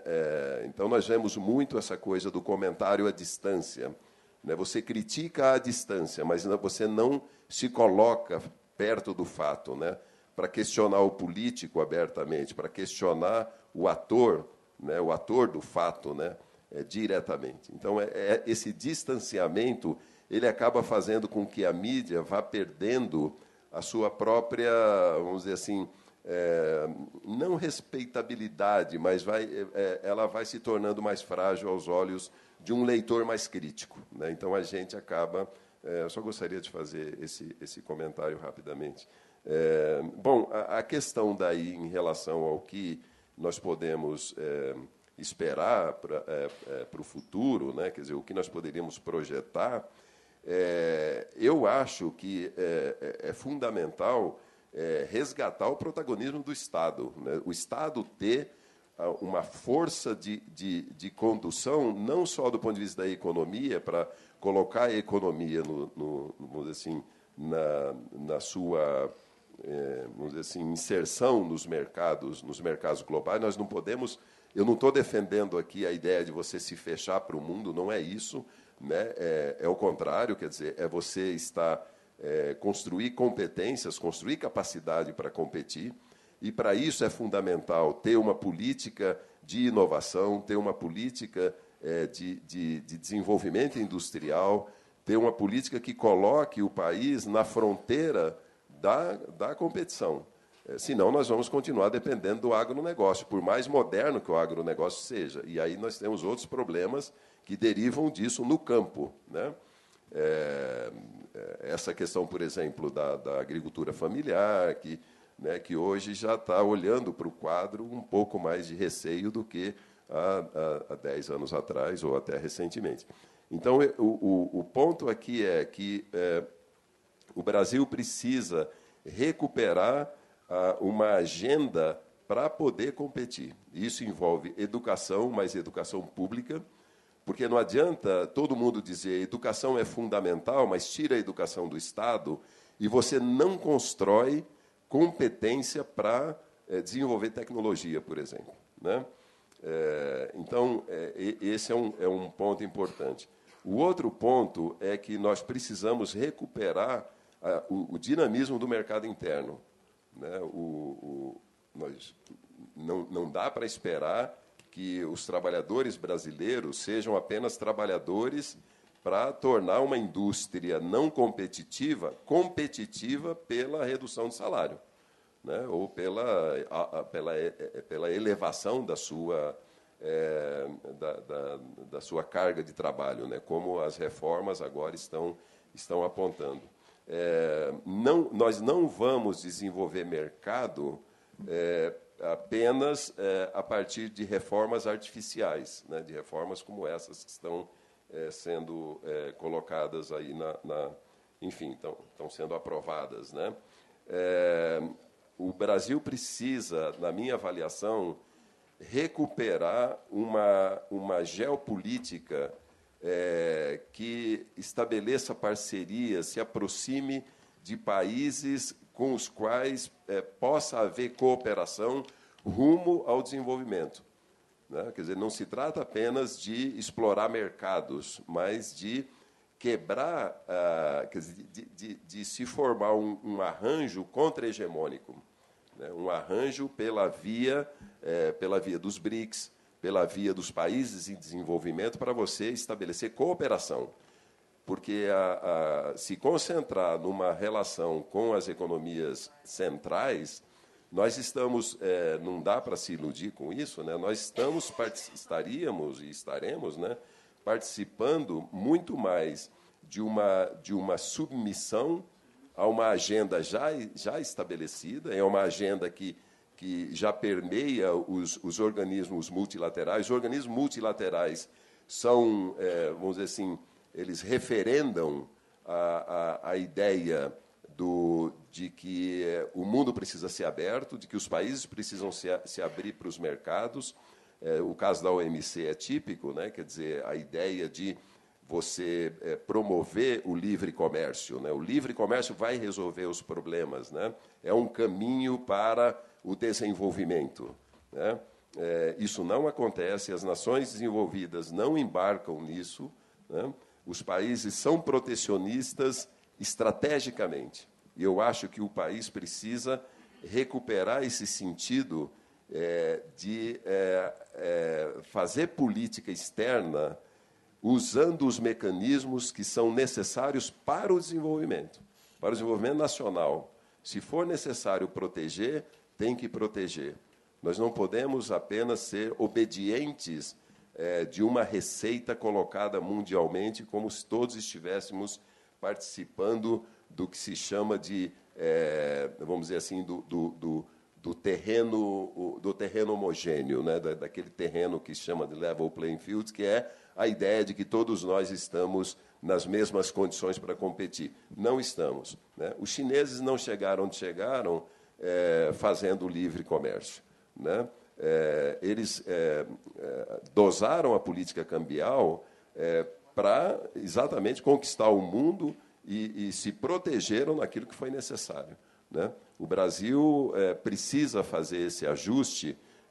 Não acho que a política econômica e a política cambial ela deva ser tão conservadora como tem sido ultimamente, né, guiada apenas pelo princípio da austeridade, né? Nós não vamos ter esse equilíbrio fazendo a correção dos problemas que nós temos no país hoje, como a crise atual está mostrando. Quer dizer, a crise ela não mostra apenas uma crise econômica, ela mostra uma crise que está se aprofundando sobre áreas que o futuro pode, enfim, ser muito mais preocupante do que nós podemos imaginar agora.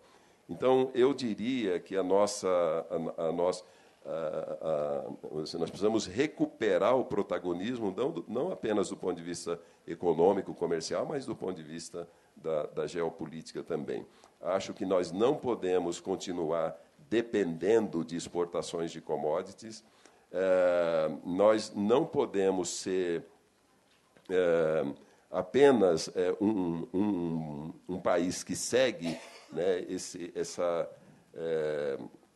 esse roteiro, né, do jogo dos mercados. Nós precisamos aumentar a nossa participação. Hoje o Brasil participa com em torno de 1% do comércio mundial. Então, você pensa 1% para um país que já foi a 8ª economia do mundo, está aí entre as 10 economias do mundo, participa com 1% do comércio mundial. Esse número aumenta um pouquinho se você tirar o comércio intra-países europeus, né, dentro da União Europeia. Então, é muito pouco. Então, o nosso protagonismo nos mercados globais ele é exageradamente tímido. Então, eu diria isso de forma mais geral, né, como o caminho. É muito difícil dar receita. Eu acho que os economistas, principalmente os economistas mais ortodoxos, né, têm, como diz a Maria da Conceição, né, eles têm milhares de modelos, né, fazem modelo para tudo, e nós estamos vivendo modelo atrás de modelo por algum tempo e estamos patinando no mesmo lugar. Então, eu acho que o ponto fundamental é que o Brasil tenha um projeto, mas um projeto nacional de desenvolvimento, de inserção global, mas que seja referendado por uma sociedade mais democrática, por uma sociedade que recupere igualdade de oportunidades, por uma sociedade que tenha direitos sociais garantidos e que a população possa caminhar no rumo de uma maior homogeneidade. Enquanto nós mantivermos o alto grau de desigualdade no país, nós estaremos vivendo em crise permanente. Essa é a minha avaliação. Muito obrigada, professor. nós vamos encaminhar para o nosso encerramento do programa Soberania em Debate, para as considerações finais. Peço 5 minutos de cada um. Vamos começar com a professora Kátia, por favor. Bem, eu queria compartilhar aqui as avaliações que o professor Nilson fez, né? Eu não falei de futuro, né? Que era uma das demandas aqui dos organizadores, né? Acabei falando sobre algumas coisas que eu me interessei nos últimos tempos para contribuir para pensar que a nossa crise e os nossos problemas dos últimos anos efetivamente estão muito além do território nacional, né? Tanto, claro, do ponto de vista econômico, mas eu não tenho dúvida de que esses processos de desestabilização do Brasil, tanto do ponto de vista econômico, político e social, têm relação com esses projetos que começaram a ser implementados nos governos Lula e Dilma, por exemplo, da articulação com os BRICS, das relações Sul-Sul, da abertura de mercados para produtos brasileiros na África, no mundo árabe, não só produtos, mas também o setor de serviços, das empresas. O Brasil começou a ter uma participação, ainda que tímida, crescente no mercado mundial, na economia mundial, muito essa relação Sul-Sul, e isso, eu acho, foi um fator que incomodou, né? Eu acho que isso ainda não, a gente não conseguiu mapear isso, mas eu, como historiadora, acredito que muito do que nós vivemos nos últimos anos vai começar a ser revelado. Porque documentos diplomáticos vão ser revelados, porque muitas coisas que aos poucos nós já sabemos de várias coisas, mas muitas estão nebulosas ainda, né? E eu acho que eu assim como o professor Francisco Carlos escreveu num artigo recente, né, sobre a primavera, o título é A Primavera no Brasil. Primavera no Brasil, em que ele fala desse processo de desestabilização. Eu acho que tem muito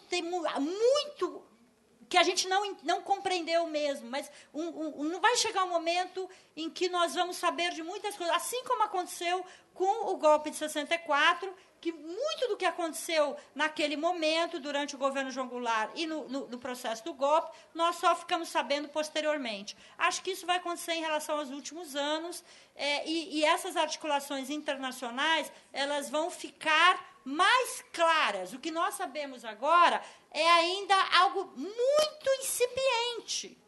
Muitas coisas mais, acredito, que vão aparecer. E talvez a gente não consiga mapear todo esse processo, né? E eu acho que o que o professor Nilson falou desse projeto de um Brasil mais inclusivo, de desenvolvimento nacional, mas sem se fechar para o mundo, mas articulando com outros continentes, de uma outra maneira, não de uma maneira subserviente, mas de uma maneira colaborativa, integradora, esse projeto ele foi sabotado.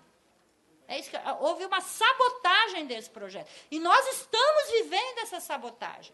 Essa sabotagem está em andamento. Então, eu concluo com isso e, novamente, agradecendo o convite. Obrigada. Muito obrigada, professora Kátia. Eu passo, então, a palavra para o professor Nilson, por favor, para as suas considerações finais. Bom, rapidamente, 3 pontos que eu gostaria de destacar e que, enfim, não foi possível, porque são tantas coisas, né, que o momento ele é tão desafiador para que a gente faça uma leitura cirúrgica, né? Mas uma coisa, recuperando essa discussão sobre neoliberalismo, sobre a proeminência dos mercados, né, os mercados, o fortalecimento dos mercados, etc., tem uma coisa interessante acontecendo em Portugal agora, né? Quer dizer, que está se chamando de a geringonça portuguesa, né? E eles estão fazendo uma recuperação assim, a olhos vistos na sua economia, numa Europa complicada, né?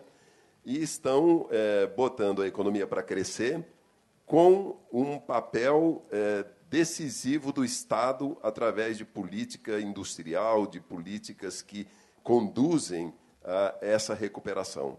Então, esse é um ponto interessante que revela, né, confirma essa nossa crítica à ideia a crítica ao neoliberalismo, né, da forma como nós fizemos aqui. O segundo ponto que me preocupa é que eu acho, voltando um pouco a as interfaces da crise, né, que não sendo apenas uma crise econômica, mas que me preocupa muito, é essa porosidade que está acontecendo na área cultural. Quer dizer, do ponto de vista cultural, o Brasil ele está sendo bombardeado diariamente por um processo de aculturação, né? Então, nós estamos sendo levados para... Assim, nós estamos nos distanciando da nossa própria identidade, nós estamos perdendo a nossa identidade enquanto nação, né? Ser brasileiro parece que virou uma coisa de usar verde e amarelo, né?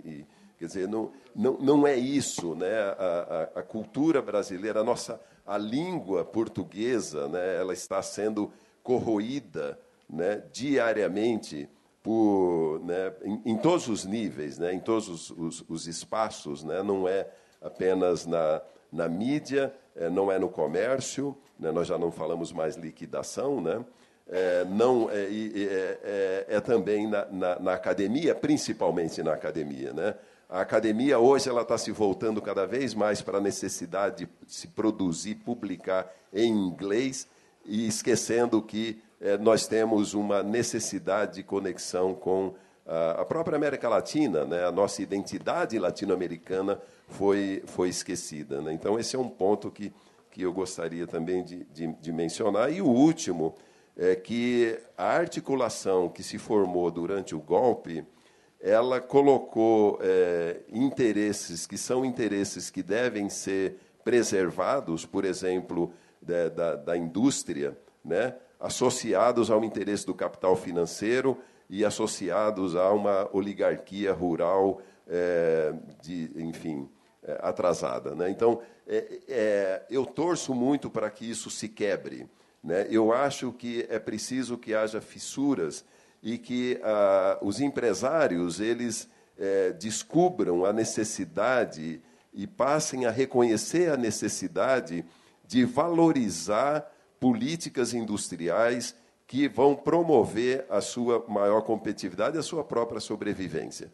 Então, esse é um ponto importante, porque se nós ficarmos, se esse bloco permanecer articulado apenas por uma questão ideológica de prazo imediato para consumo no aqui e agora, as consequências disso serão danosas, são preocupantes. Então, eu acho que essa articulação ela precisa ser rompida, né? E nós precisamos descobrir, afinal de contas, qual é a força econômica que pode levar o Brasil rumo ao desenvolvimento. A indústria tem um papel fundamental nesse sentido. E precisa colocar o capital financeiro no lugar que ele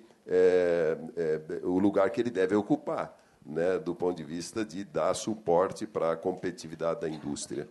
Tá certo? Então, é isso. Agradeço. Muito obrigado. Muito obrigada, professor. Rogério, suas considerações finais, por favor. O último dos últimos. Primeiro, eu estava lembrando quando o professor falou ali da história do protecionismo, né? Eu tenho um autor que eu gosto, que é o Rajum Chang, né? Aquele sul-coreano, que ele tem uma expressão boa para isso, né? Que é chutaram a escada, né? Primeiro eles usaram o protecionismo, daí quando chegou na hora dos outros, já tinham subido, chuta a escada, né? E os outros que subam de algum outro jeito, né? Eu queria comentar, lógico, né, a história da imprensa, né? Afinal de contas, né, eu sou representante aqui, né, junto com a Camila e com a Ednube aqui. Temos mais aqui. Mas, assim, em nenhum momento eu me iludo em relação a uma suposta imparcialidade da imprensa.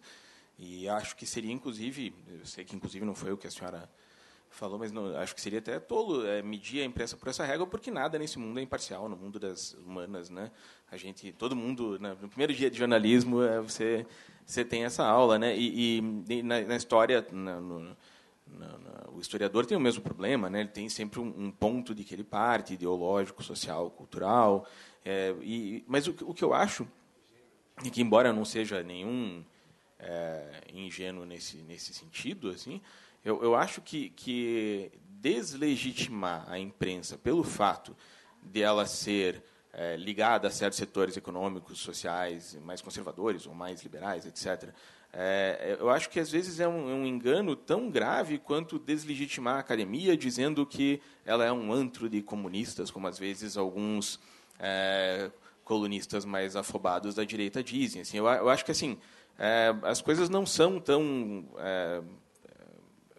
extremas em nenhum momento. Assim, eu estando dentro de redação, a gente vê, por exemplo, assim, que mesmo num jornal conservador onde eu trabalho, existe espaço para opiniões divergentes, existe espaço para outro tipo de jornalismo, existe principalmente assim uma comunidade de jornalistas. Quando eu ganhei um prêmio, uma vez eu fui falar na frente da redação, foi a única vez que eu fui falar para todo mundo, assim, estava meio emocionado. Eu falei que eu nunca tinha visto um grupo de pessoas tão bem dispostas, que acordam todo dia com o ideal de fazer alguma coisa pela comunidade em que elas vivem, quanto aquela redação em que eu trabalho. Assim, eu acredito muito nisso. Eu sou um idealista nesse sentido. Eu acho que o jornalista tem um papel importante, senão eu não continuaria nisso, ia fazer outra coisa, né? E eu acho que a gente tem que... Eu acho que é perigosa essa deslegitimação, mesmo do adversário, mesmo que a imprensa fosse adversária. Eu acho que deslegitimar não é o caminho. Eu acho que a gente tem que, como eu falei, achar termos em que a gente possa discutir isso de uma maneira em que seja possível a gente caminhar junto como um país, como uma comunidade que a gente é. Assim como eu também não tinha dito algumas coisas assim, mas só para a gente... Né, uma nota de esclarecimento, uma nota de rodapé lá. Assim. Mas para encerrar, assim, eu estava pensando aqui, ouvindo o professor e pensando... de tudo isso que me sobrou, assim, acho que principalmente essa ideia de que a crise não é só econômica. Acho que vou roubar essa sua ideia em algum artigo ainda, assim. Mas sempre citando crédito, né? Mas é curioso que daí o senhor, claro, é economista e citou várias saídas econômicas, né? Entre outras, mas principalmente econômicas, né? O desenvolvimento, a parceria geopolítica, etc. Mas eu acho também que existe um elemento, e aí que do meu ponto de vista, é fundamental, que é justamente assim a ideia de um projeto de nação, e que não é só econômico, né? Agora, por exemplo, eu estava acompanhando o noticiário, a gente vê assim que virou moda falar de nióbio, né? De uma hora para outra, o nióbio virou a salvação nacional, né? Mas me parece que o diálogo, o debate público está tão empobrecido no Brasil, quando sai do assunto economia e quando sai da ideologia mera e simples, que um metal desconhecido da Amazônia passou a ser o símbolo de que o sujeito tem uma ideia para o país, seja ela qual for, né? O Álvaro Dias fez isso, o Bolsonaro fez isso. Aliás, que país é esse em que o Bolsonaro é levado a sério como um candidato presidencial, né? Mas o ponto é que me parece que a gente esqueceu que, além de ter os números do PIB, que além de ter os números econômicos, o câmbio, a taxa de juros, etc., a gente tem a Amazônia, que a gente tem o Nordeste, que a gente tem um país de 8 milhões de quilômetros quadrados, que a gente tem uma cultura de 500 anos, que a gente tem um litoral de 8 mil quilômetros, que a gente tem um monte de outras coisas, e que o Brasil não é um negócio. O Brasil não é uma fazenda, como o senhor falou, e o Brasil não é um negócio. O Brasil não é um número. O Brasil são pessoas, é uma comunidade, é uma nação. E me parece que é isso que está precisando a gente resgatar. Assim, por exemplo, um elemento que está praticamente fora da discussão política no momento, e que me parece crucial. O último candidato que falou nisso, com uma insistência até exagerada, daí no caso, era o Cristóvão Buarque, era a questão da educação. Assim. E parece que mais importante do que a gente discutir qualquer outra coisa é discutir a questão da educação no país, assim, a questão que vai formar as futuras gerações, que vai decidir o futuro do país, em última instância.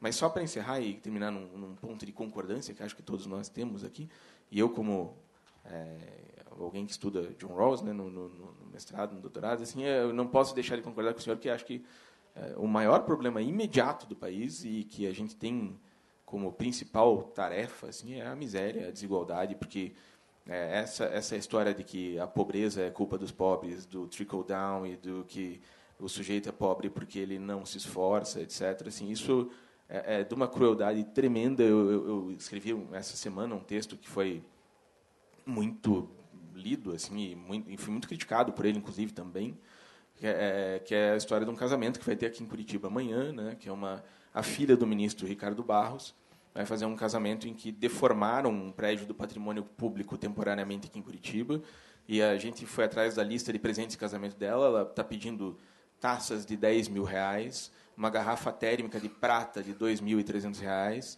um jogo de jantar de R$6 mil, e essa é a mesma deputada, filha do ministro, que foi defender o pai na história quando ele era relator do orçamento, dizer que tem que cortar dinheiro do Bolsa Família, porque não se pode dar o peixe, tem que ensinar a pescar.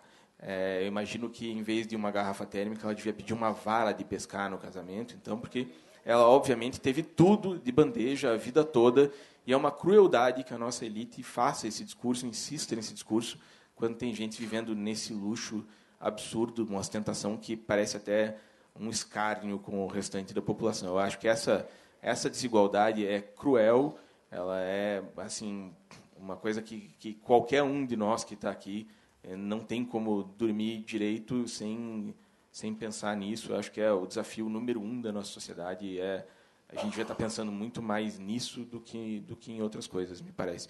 Queria agradecer, de fato, muito obrigado mesmo. Eu lamento assim que não estou aqui como acadêmico à altura aqui, mas pelo menos eu sou bonito, ajudei aqui a compor, e fica o agradecimento de verdade. E quem quiser continuar discutindo, estamos lá no site Caixa Zero. Obrigado, Camila. Muito obrigada a todos vocês, a contribuição foi excelente. Lembrando que amanhã acontece o 4º Simpósio Brasil 2035, um país justo e soberano, a partir das 9 horas até as 18 horas, na Universidade Positivo. Aguarde e confira a nossa programação no site sosbrasilsoberano.org.br. Até mais.